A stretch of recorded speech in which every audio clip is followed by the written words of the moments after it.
Hello students, welcome to my next lecture. Today we are going to learn about managing customer expectations and customers perception. I Dr. Rohan Prabhakar Devale welcome you all.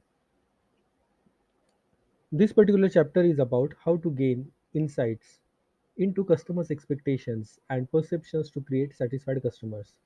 So chapter objectives are: what is customer expectations, what is customer satisfaction, what influences expectations and perception of customers? How can expectations and perceptions be managed by the managers? How can service quality be operationalized? How can managers capture customers' expectations? And we will learn how can a service be specified. We'll start with the introduction. If you remember in chapter number 1, we have seen that just as service can be seen from two perspectives, service provided and service received. Similarly, the quality of the service, that is also called as service quality, can also be defined from the two perspectives. First perspective is operational service quality, and second perspective is customer perceived quality. Operational service quality is the operations assessment of how well the service was delivered to its specification. Customer perceived quality is the customer's judgment of the quality of the service, customers' experiences, the quality of their product, and perceived benefits compared to customers' needs and expectations. In terms of customer perceived quality, operations managers need to understand and influence their customers' expectation to ensure they provide a service that meets or possibly exceeds those expectations. If, as a result, customers are satisfied or indeed delighted, they are more likely to become valuable customers who not only use the service again but are positively disposed towards it and may even recommended it to others. Indeed, customers are ultimate arbiters of the quality of the service. Although the need to satisfy customer is something that almost goes without saying, this is precisely the problem with many organizations. Assumptions are made about what customers really want, and even customers have been consulted. It may be seen such a long time ago that the information is at best irrelevant and often positively dangerous. Professional services, in particular, frequently suffer from the attitude of thinking and they know best because they are experts. This might be true, but this attitude can create blind spot while dealing with the customers. Understanding what satisfies and delights customer is something that must be continually addressed, using a variety of means to ensure that the answers do not fall into well established pattern because the way the questions are asked does not vary sufficiently. Customer satisfaction is something that can be managed to some extent by influencing customers' perceptions and expectations of service delivery. This demand in-depth understanding of the subject. Next part is what is customer satisfaction? In simple terms, satisfaction is the result of customers' overall assessment of their perception of the service.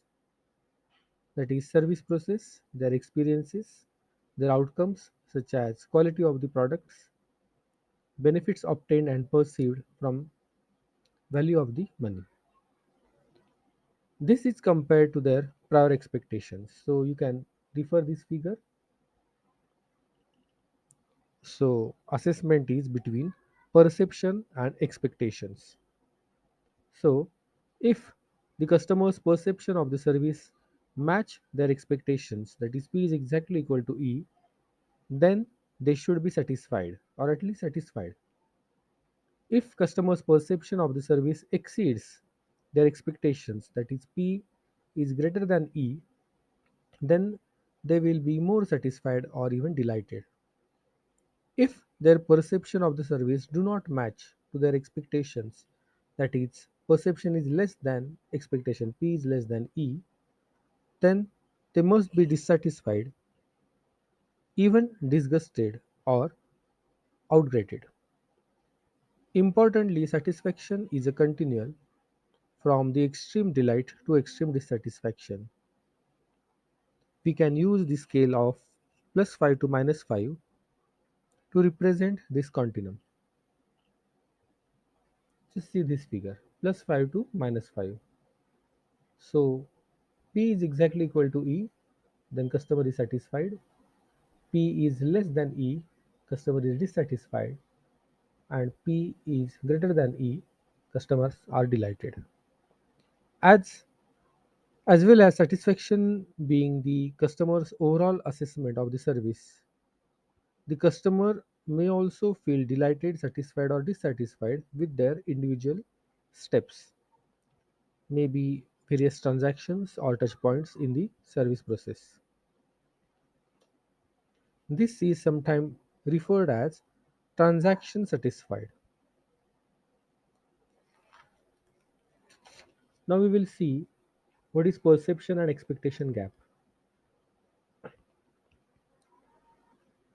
If there is a mismatch between customers' perceptions and customers' expectation, this in simple terms is usually caused by either a mismatch between expectations and the service or mismatch between the service and the customer's expectation, that is gap number 2.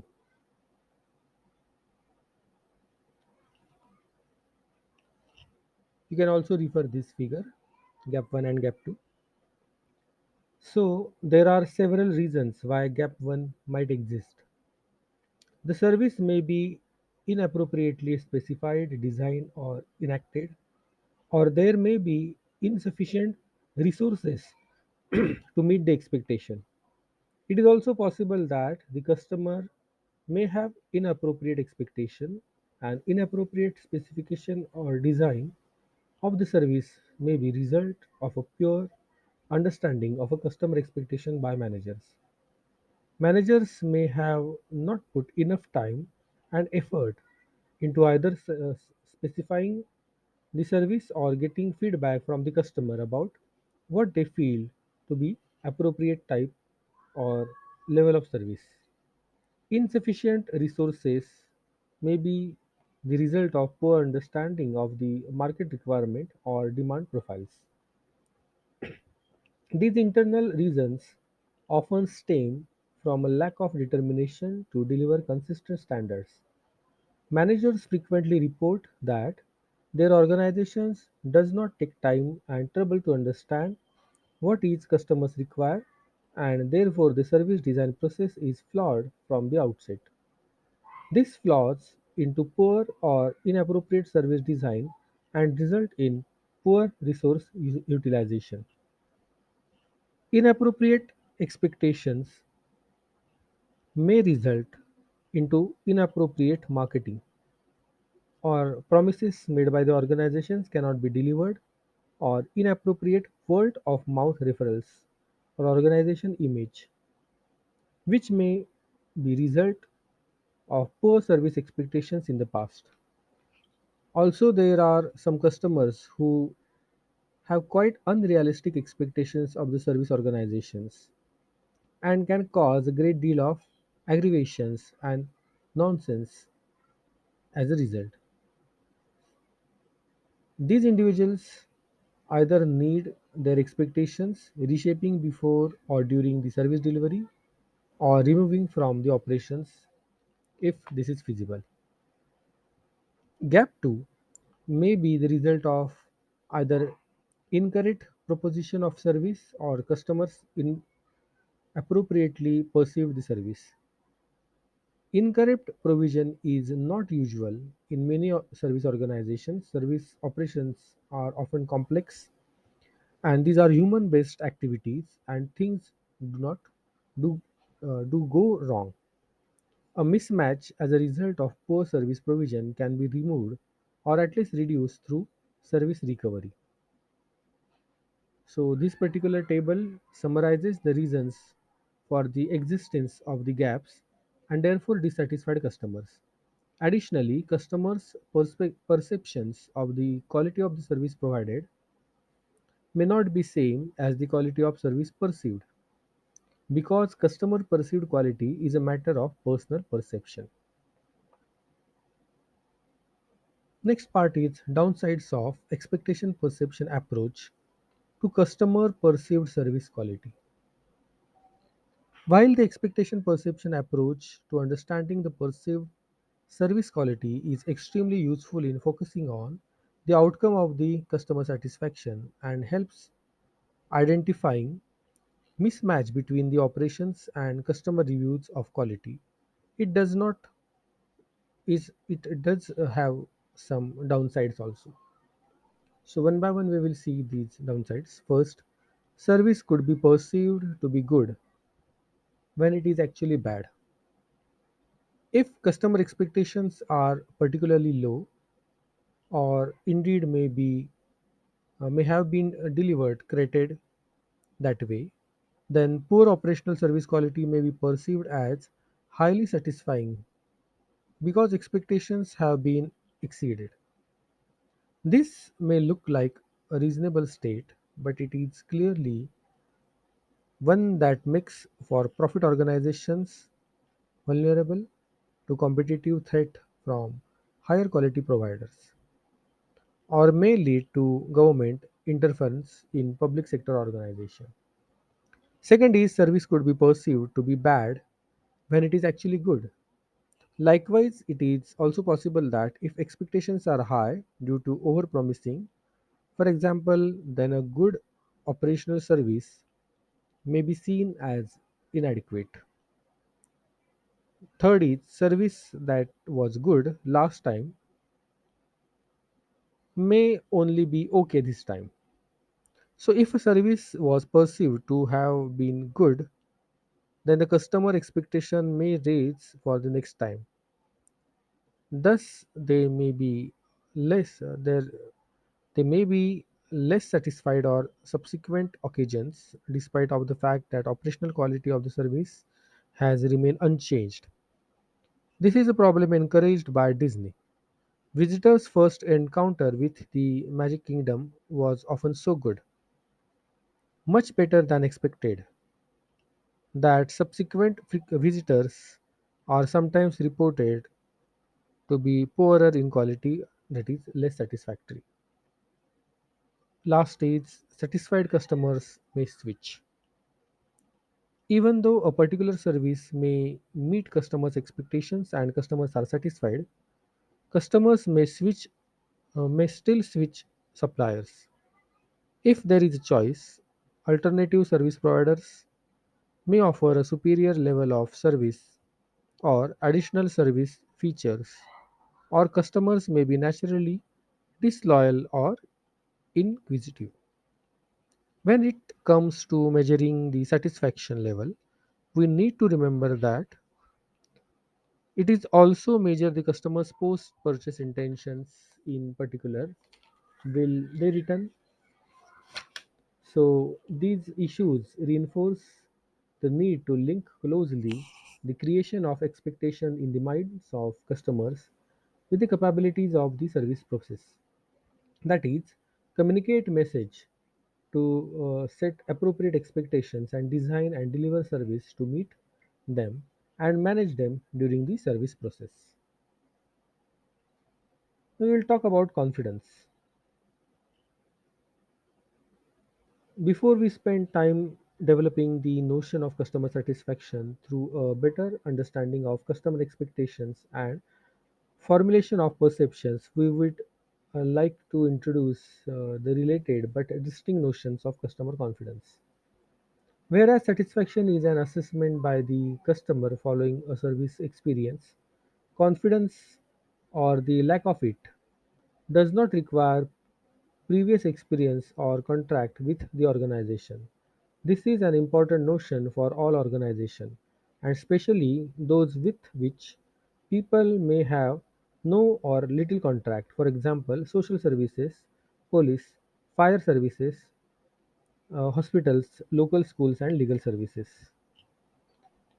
Researcher has shown that our confidence pre-service, that is, before we receive any service, is influenced primarily by three things over which the organization may have very limited control or influence. Now, personal beliefs. Beliefs held by the individuals about the organization, then media, for example, television, coverage of the organization, word of mouth, that is communicated experience by others, and three things that the organization have control and influence over are visibility, familiarity, and communication. So visibility of the organization, its services and its employees, familiarity with the organization's employees, services and abilities, and communication, that is knowledge of the service and its abilities. By managing these factors, organizations can have an important impact on their potential customers and the efficiency and effectiveness of the service they deliver. What influences expectations and perceptions? Since the degree of satisfaction or dissatisfaction is the result of customers' perception compared to their expectation, it is appropriate to spend a little time defining expectations and perceptions and explaining how they come about. So, perceptions. We'll talk about perceptions.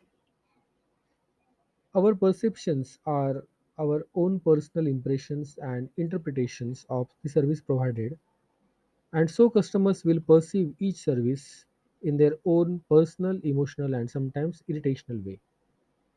We use senses, vision, smell, touch, taste, and hearing to experience the world around us and the services we receive.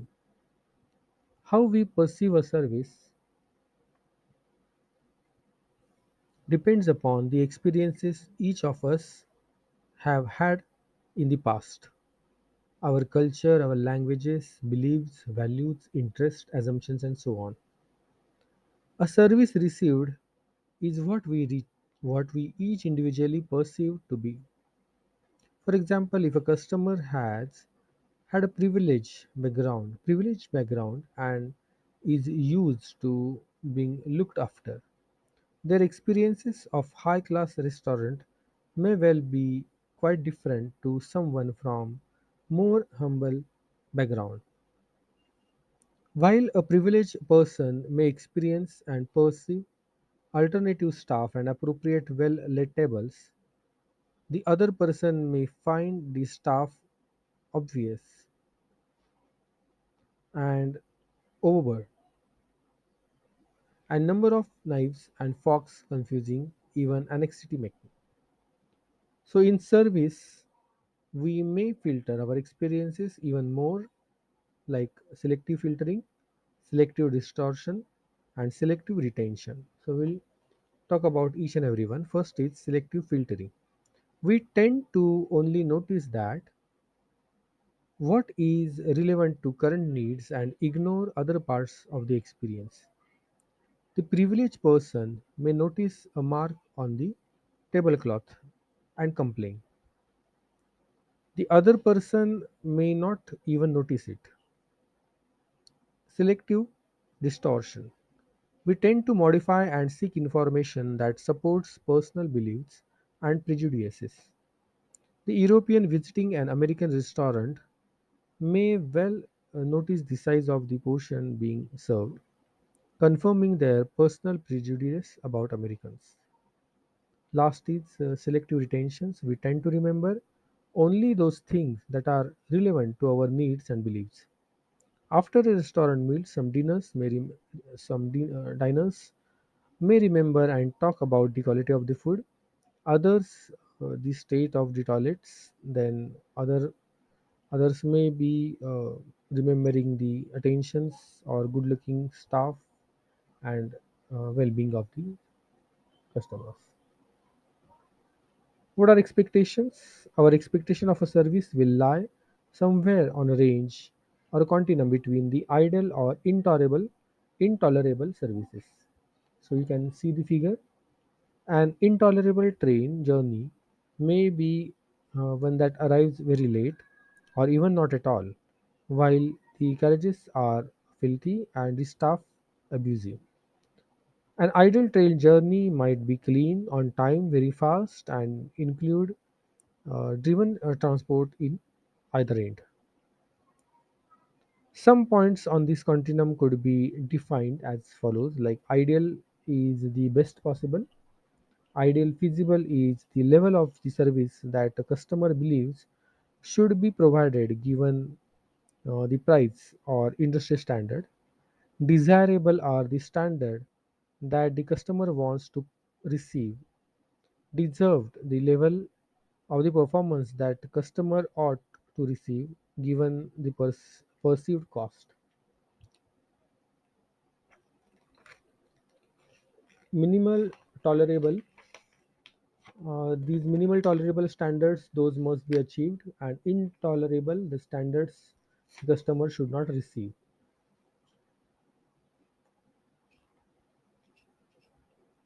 This is the figure of range of expectations and the zone of tolerance or acceptable outcomes. An important point here is that we should be careful when asking customers about their expectations. The following questions, for example, would each provoke a different response as they refer to different points on the scale. The questions are: what would you like? What should be provided? And what would be acceptable? Our expectations define as what we believe to be likely, that is, what we believe will happen rather than it should happen.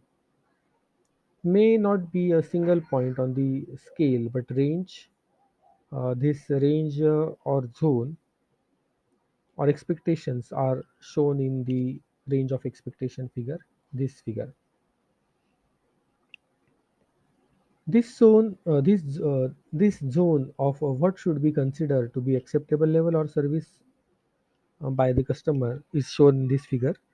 The importance of this zone of tolerance is that customer may accept variation within a range of performances, and any increase or decrease in the performance within this area will only have a marginal effect on customers' perception. Only when performance moves outside of this range will it have any real effect on perceived service quality. Next, we'll talk about fuzzy expectations. If some instances customers' expectations may be somewhat unclear and may not be certain what they expect from a service provider, although they may have quite clear ideas or views about what is unacceptable. Such vague ideas about what is required have been called fuzzy expectations. Expectations as a whole are seldom fuzzy, but they usually become elements which are more or less fuzzy.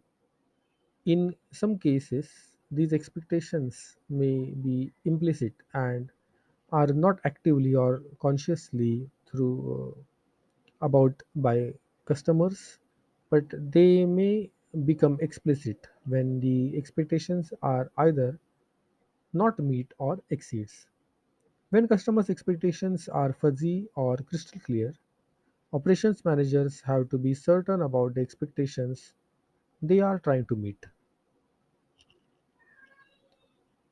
They need to understand them, define them, and specify them to ensure that they deliver what they deliver meets the expectations and specifications. In many cases, this will require providing guidance to customer facing staff to encourage them to ask questions to clarify the real needs of the customer rather than to assume what they are being asked for actually what is required.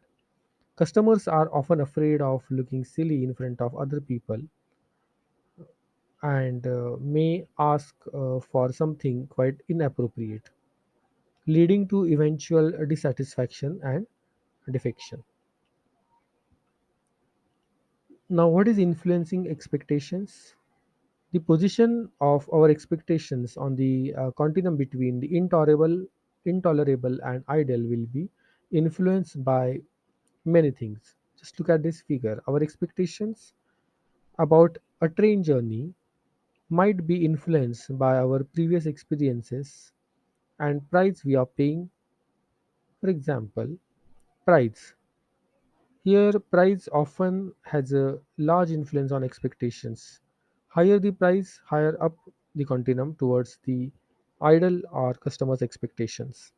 Expectations of customers flying tourist class from maybe Paris to Chicago will be different level to customers flying business to first class.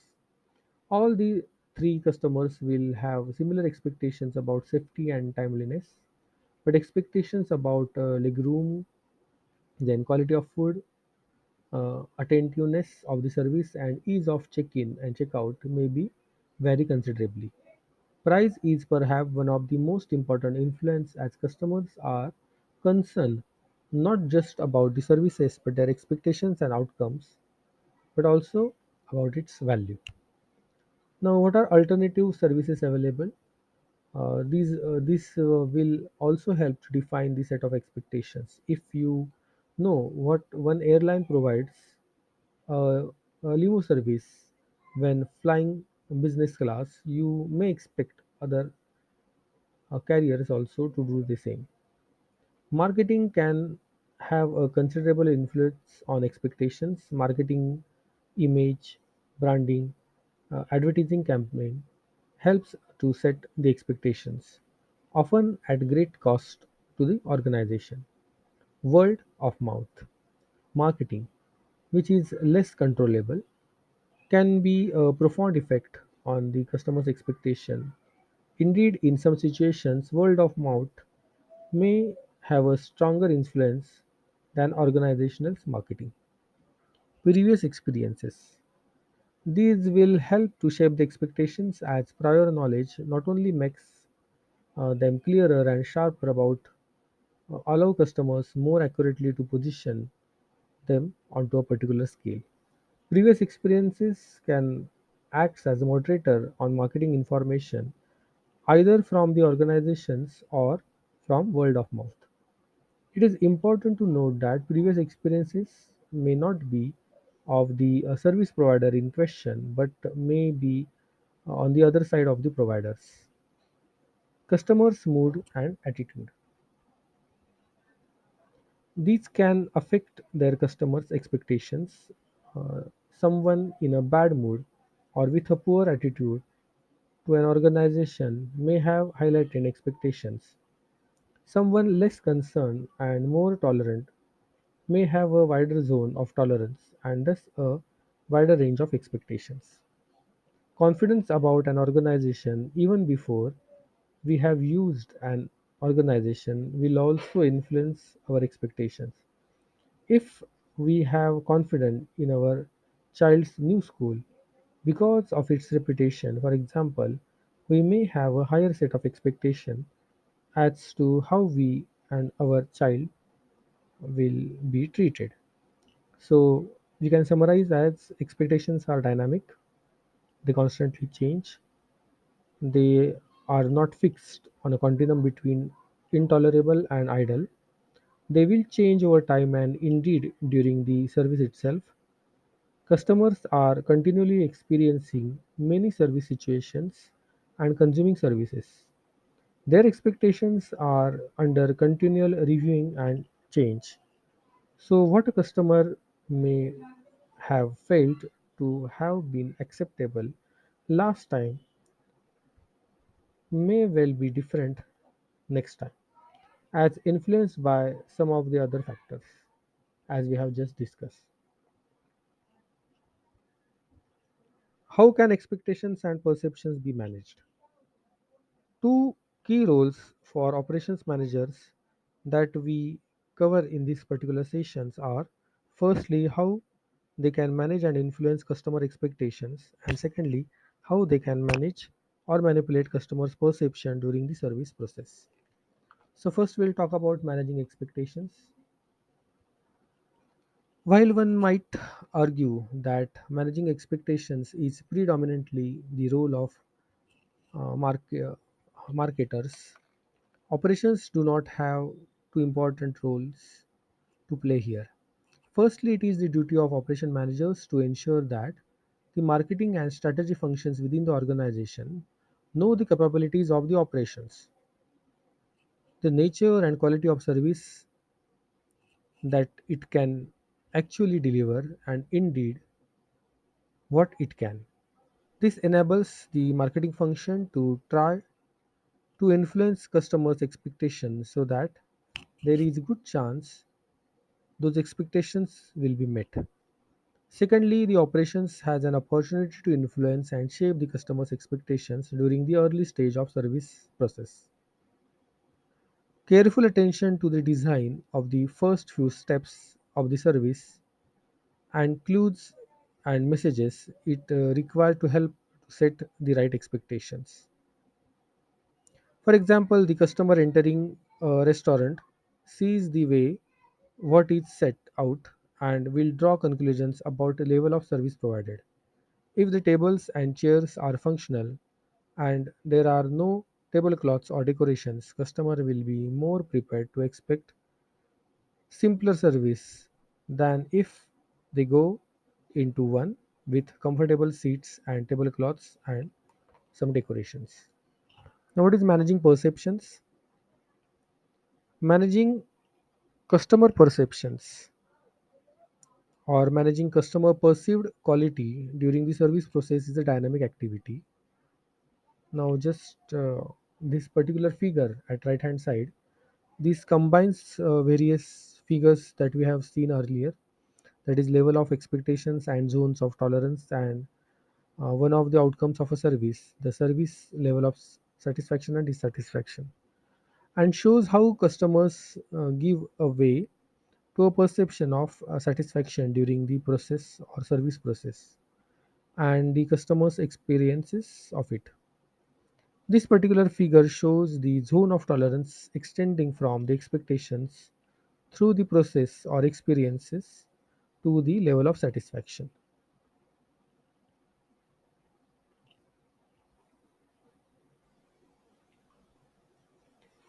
So, this is the example. You can pause the video and you can read the example.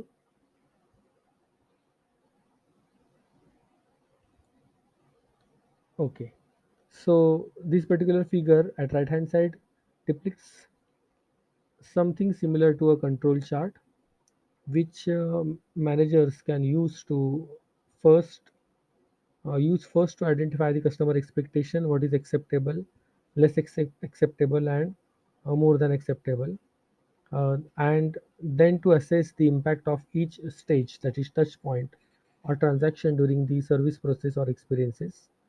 This helps managers to understand how they can design their service to include the appropriate interventions at appropriate times to achieve the desired level of satisfaction. A number of suggestions have been made about the use of this particular model. Take, for example, a patient with an appointment to see a doctor for a routine medical examination. We might consider there are seven stages like arrival at cleaning or receptions, then waiting for the doctor, then introduction to the examination by the doctor, then examination, then discussion of findings, then departure. So expectations may have been managed or influenced by the medical practice through its code of conduct, for example, which informs patient that they should have to wait no longer than 10 minutes to see a doctor, that they will be treated with care and consideration, and that all medical facts will be explained to them in a meaningful way. Now, just look at this figure managing a perception at a clinic. So, a number of outcomes can be possible.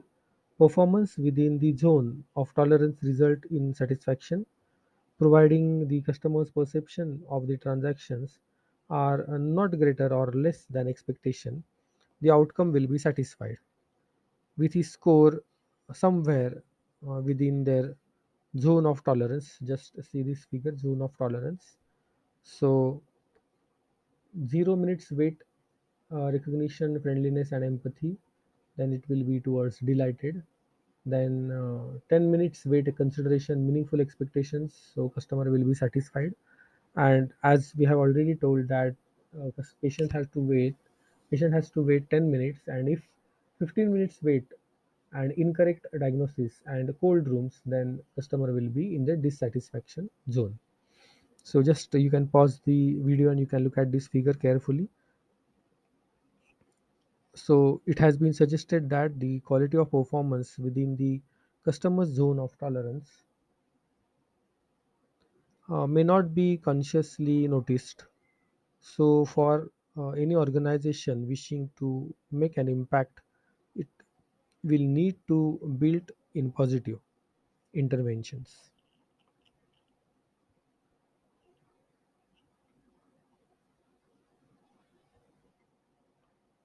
Okay, just look at this figure. Sufficient inclusions above the zone of tolerance threshold, particularly at the start or at the end of the process, will result in high satisfaction outcome or delight. By doing something that delight the customers, the doctor's surgery may be able to delight the patient. For example, the receptionist greetings the patient by name and inviting them to take a seat and bringing them a coffee might be quite unexpected, at least in the first occasion, and delight the customers. Then the satisfaction score may not be the mean score, but delighting or indeed dissatisfying incidents may have the effect of skewing the resulting level of satisfaction. Then sufficient inclusion below the zone of tolerance threshold will result in a dissatisfying outcome. So just look at this figure of a dissatisfying outcome. So a delay of 12 minutes may be a hygiene factor, may be forgiven, but the coupled with not good treatment and cursory examination may lead to dissatisfaction. Just look at this figure. Then some dissatisfying and satisfying transaction may be compensatory. Lack of spaces in the car park, resulting in a walk of approximately 500 meters in the reign of surgery, will count as dissatisfaction transaction. But profuse apology from the receptionist couple with the particular caring treatment by the doctor may compensate the initial problems. Again, you can look at next figure, enhances compensate for failures. So several satisfying transactions will need to compensate for a single dissatisfying transactions. It could be that one dissatisfaction or dissatisfying transaction will require compensation by more than one delighted transactions. A failure in one transaction may raise the dissatisfaction threshold. So dissatisfying expectations may also have an effect of shifting the zone to tolerance upward and may not be reducing the width.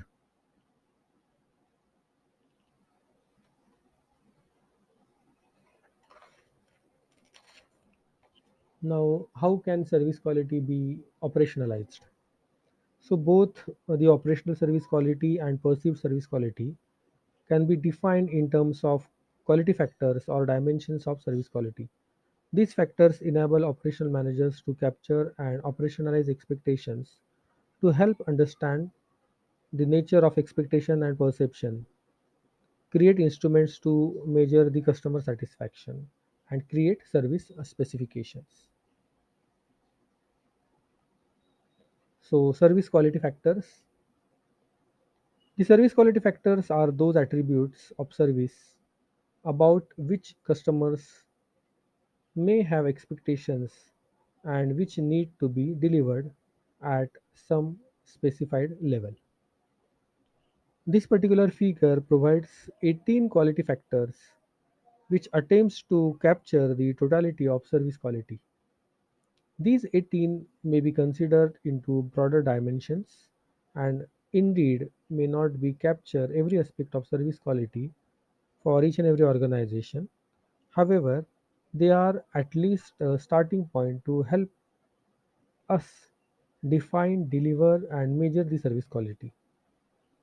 Now, we'll just discuss each and every service quality factor. First is access. The physical approachability of the service location, including the ease of finding one's way around the service process or route through the process, is access. Then, next is aesthetic. The extent to which the components of the service and their experience of it are agreeable or pleasing to the customers, including both the appearance and ambitions of the service environment and appearance and presentations of service quality, products and staff. Next is attractiveness and helpfulness. This is extent to which the service, particularly contract staff, either provide help to the customers or give impression of being interested in the customer or show willingness to serve.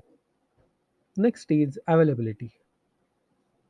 The availability of service processes, facilities, staff and products to the customer.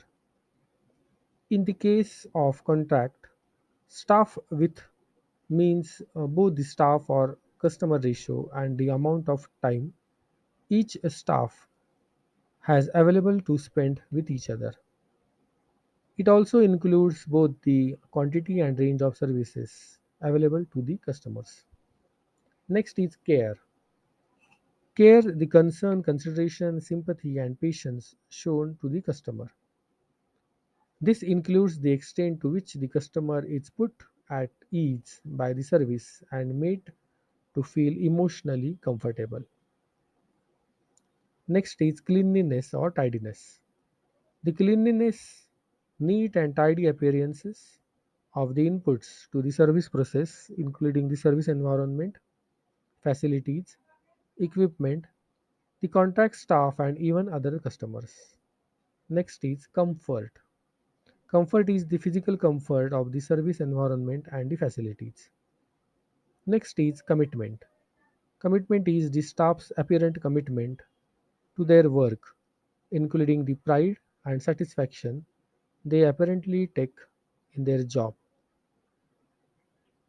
Next is communication. Communication is the ability of service staff to communicate with the customer in a way they will understand. This includes clarity, completeness, and accuracy of both verbal and written information communicated to the customer, and the ability to listen and understand the customer.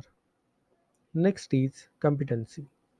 The skill, expertise, and professionalism with which the service is executed. This includes the carrying out of correct procedures, correct execution of customer instruction, the degree of product and or service knowledge exhibited by the contract staff, the provision of good, sound advice, and general ability to do a good job. Next is courtesy. Courtesy is the politeness, respect, and propriety shown by the service, usually by the contact staff in dealing with the customers and their property. This includes the ability of staff to uninterfering when appropriate. Next is flexibility. Flexibility is willingness on the part of service worker to amend or alter the nature of service to meet the needs of the customers. After flexibility is friendliness. the warmth and personal approachability rather than physical approachability of the service, particularly of contract staff, including a cheerful attitude and the ability to make the customer feel welcome. Next service quality function is functionality. Functionality is the serviceability and fitness for purpose of service. Next is integrity.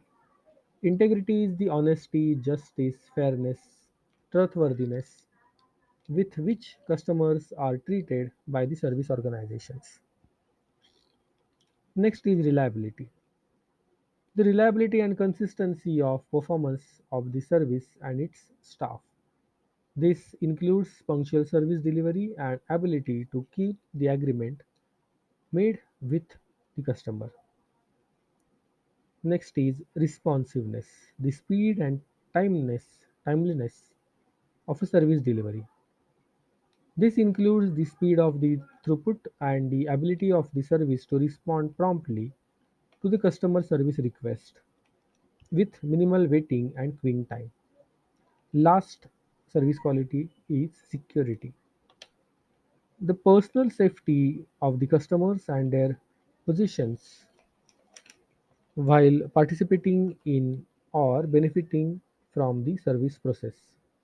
This includes maintenance with confidentiality. These factors cover many aspects of service, including inputs, then the service processes, the service experiences, and outcomes. So, what are inputs? Inputs, for example, staff availability, appearances, and competency. The appearances, aesthetic, accessibility, and comfort of the facilities.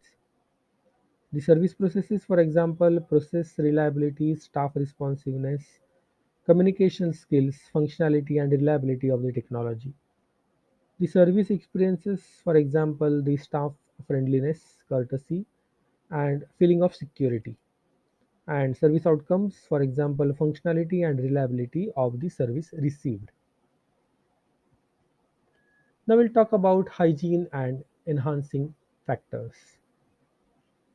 Although they will vary from organization to organization and also from customer to customer, the service quality factors can be divided into four groups. These grouping are defined in terms of factors' ability to dissatisfy or and to delight. Just look at the first figure, delighting and dissatisfying factors. So, hygiene factors. What are hygiene factors? Hygiene factors are those that need to be in place. If they are, and they will satisfy. If not, they will be a source of dissatisfaction. They are not likely to be a source of delight. For a bank, security, integrity, and functionality, for example, are expected to be acceptable. If they are not acceptable, they will dissatisfy. On the other hand, if these factors are overspecified, they will not delight.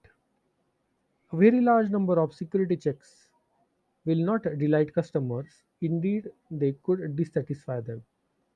Having all cash machines in perfect working order all the time will not delight them either. Next are enhancing factors.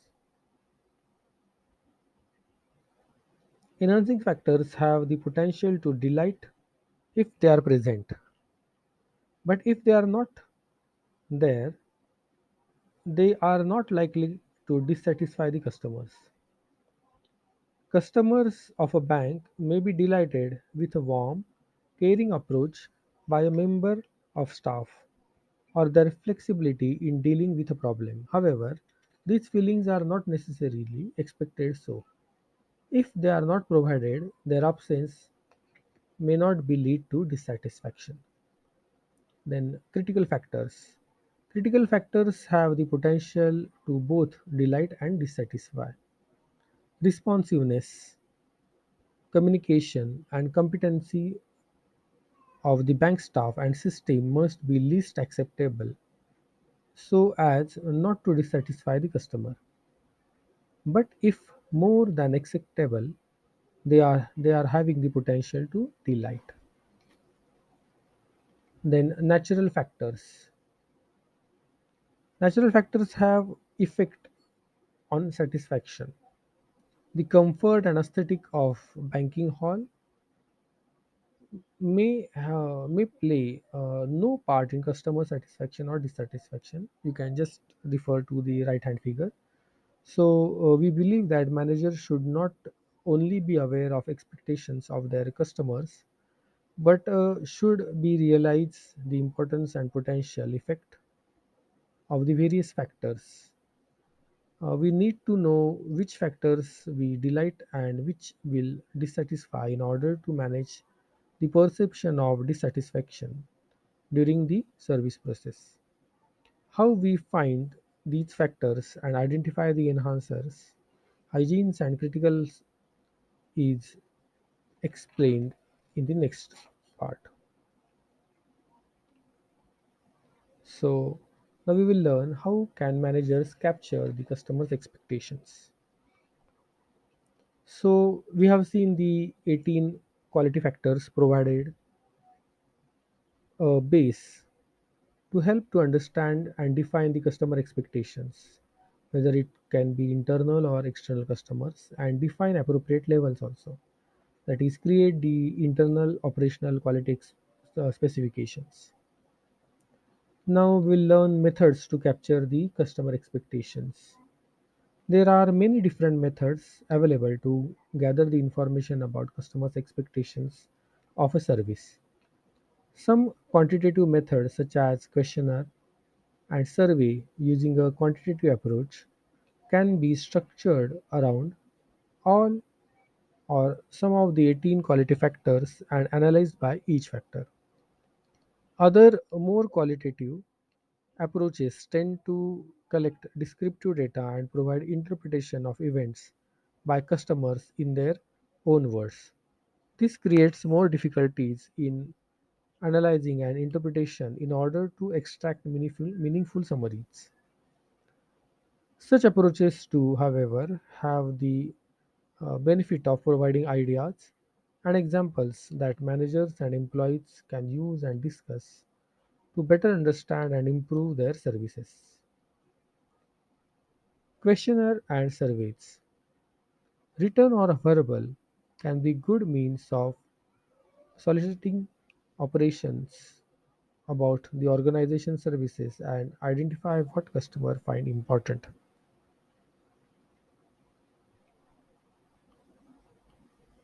Then focus groups, usually promises groups, or these are comprised groups of about 15 customers with trained facilitators brought together to discuss one or few aspects of a particular existing or planned service. Then customer advisory panels are similar to focus groups but are likely to meet regularly with a more structured agenda. Next is new or lost customer surveys are very useful ways to finding out what attracts customers to the organization and indeed why they left. While many organizations are now conducting exit interviews, the most successful rely depend heavily upon the direct involvement of the senior managers to ensure appropriate access, information, and actions. Complaint analysis or complement analysis can be undertaken upon the customer's voluntary contribution, although they tend to be more negative than positive. They do provide information about the extreme delight or dissatisfaction. Next is critical incident technique, that is also called as CIT. So this attempts to identify the things that delight and dissatisfy the customers. Critical incidents are events that contribute to or detract from the perceived service and product performance in a significant way. The CIT instrument usually comprises two questions. The first question asks customers to think of a time when they felt very pleased and satisfied with the service or the product received, and to describe in a few sentences the situation why they felt so happy. The second question requires customer to think of a time when they were unhappy and dissatisfied with the service or product they received, and to describe in a few sentences why they felt this way. So this is about critical incident technique. Sequential incident analysis combines CIT, walkthrough audits, and process mapping.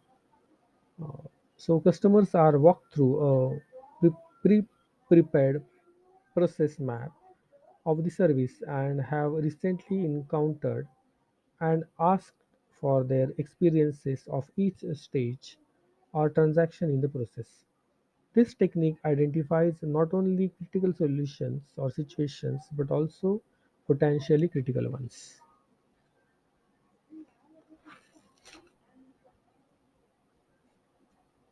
How can a service be specified? So, operational service quality is the operations assessment of how well the service was delivered to its specification. That is, its conformance to the specification. There are a few key questions we want to cover here, including where the specification comes from, what it looks like, and how we ensure conformance to it. So, where does the specification come from? So, service specification is an extension of service concept. The service concepts provides a broad description about the service provided, the customer experiences, and its outcome. This in turn should either be based on the needs, requirements, and expectations of customers, or alternatively, they are being devised by the organization because it believes that there will be need to desire for it. The specification then takes the element to the concept and identify the quality factors associated with each. Detail the standards to be achieved in each and the organization's procedures to ensure conformances to the standard. It is also called as operational control. So just look at this figure. What does a specification look like? There are several quality factors associated with each element of service. So we can take example of airline. For example, we'll have several quality factors associated with each flight, such as being on time, safe, professional, delay handling, then disable access to flight, etc. There will be other quality factors associated with the cabin staff and service, such as alternative staff, safety aware staff, competent staff, etc.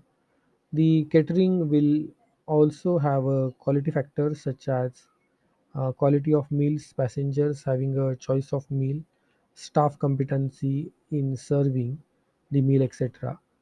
There will be standard association associated with each factor, and some of them are explicit the other tactics. For example, the airline standards for on time might be plus or minus 5 minutes. Its standard of alternative staff might be their level of friendliness and having two or three interactions with each passenger.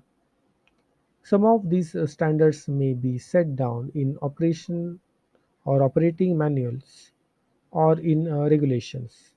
Other may be other tactics or shared through oral instructions, pictures, or shared understanding through role play during the training. So you can just pause the video, you can read this table. This is a simplified service specification table about the same example that we have just discussed. So we are moving towards the summary now.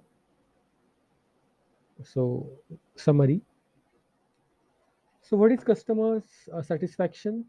So satisfaction is the result of customers' overall assessment of their perception of the service, that is the service process, their expectations, experiences, and outcomes such as the benefits obtained compared to their prior expectations.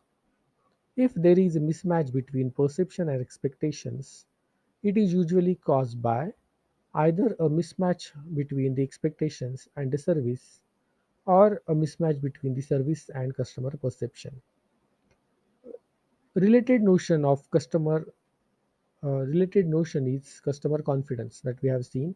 So confidence is about having belief, trust, or faith in an organization, its staff and services. Unlike satisfaction, which is one outcome or service, confidence does not require previous experience or contract with the organization. So what influences expectations and perception? So perceptions are our own personal impression and interpretation of a service. How we perceive a service depends upon our past experiences, our culture, language, beliefs, value, trust, and assumptions. Expectations are what a customer believes to be likely, lying on a continuum between ideal or intolerable. Expectations are dynamic and influenced by price, the alternative service available, marketing, word of mouth, previous experience, customers' mood and attitude, and their confidence. How can expectations and perceptions be managed? So, operations need to ensure the marketing and strategy functions understand the nature and quality of service that it can actually deliver and indeed what it can't. The design of the operation can influence and shape the customer expectations during the early stages of the service process. Customer perceived quality is a dynamic process and can be influenced through the appropriate interventions during the service process or customer experiences. How can service quality be operationalized? So, the service quality factors that we have seen 18 factors are those attributes to service about which the customers may have expectations and which need to be delivered at some specified level. Neutral factors have little effects on satisfaction. Hygiene factors will dissatisfy but not a delight. Enhancing factors will delight but not dissatisfy, and critical factors can both dissatisfy and delight. How can managers capture the customer expectations? The 18 factors provide a base to help and understand the define the customer expectations. The methods available include questionnaire, survey, focus group, customer advisory panels, new or lost customer surveys, complaint or complement analysis, CIT, that is critical incident techniques, and sequential incident analysis. How can a service be specified? A service specification can text the element uh, of the service concept and identifies the quality factors associated with each, then details the standard to be achieved in each, and the organization's procedures to ensure conformance to the standard. So here are few discussion questions. You can pause the video and you can read the questions. So question number one, two, three. Then here again you can pause the video. You can read the questions. Here are the questions just for discussions for managers. So thank you so much and best wishes for your studies.